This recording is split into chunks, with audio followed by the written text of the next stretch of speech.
समझो, सीखो और जीवन को आसान बनाओ। यह कुंडली का 7वां भाव होता है। इसे दाम्पत्य भाव भी कहते हैं।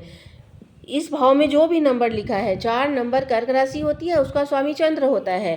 तो हर ग्रह की 3 राशि होती है, स्वराशि, उच्च राशि, नीच राशि। 4 नंबर में चंद्र स्वराशि का होगा तो भाव बहुत मजबूत हो जाएगा। यदि 4 नंबर का चंद्र 2 नंबर राशि में जाए तो भाव को बहुत ही अधिक मजबूत करेगा। और यदि 4 नंबर का चंद्र 8 नंबर की राशि में जाए तो भाव कमजोर हो जाता है, क्योंकि इसका स्वामी नीच का हो गया। ये पहला कंडीशन था। दूसरा कंडीशन, यदि भाव में ही कोई नीच का ग्रह आकर बैठ जाए। 4 नंबर में मंगल नीच का होता है। यदि मंगल इस ग्रह में भाव में आकर बैठ जाए तो इस भाव में नीच का ग्रह होने से भाव कमजोर हो जाएगा। यदि यहाँ पर कोई भी नंबर हो, यहाँ पर अगर मंगल आए और सूर्य आए तो वह क्रूर ग्रह होता है, इस कारण भाव कमजोर हो जाएगा। पाप ग्रह शनि, राहु, केतु होते हैं, इस भाव में हो तो भाव कमजोर होता है।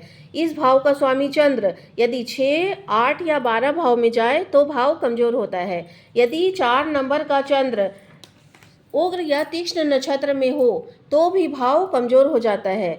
यह था इस भाव का एक भाग। और इस भाव के कन्फर्मेशन के लिए इसके नवमांश कुंडली को हम लोग देखते हैं तो पता चलता है कि यह भाव 50% मजबूत है या 100% मजबूत है।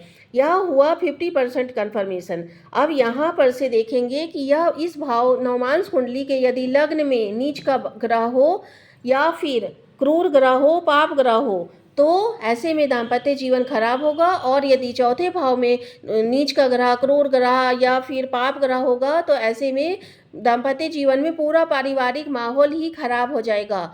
धन्यवाद। आज के लिए इतना ही।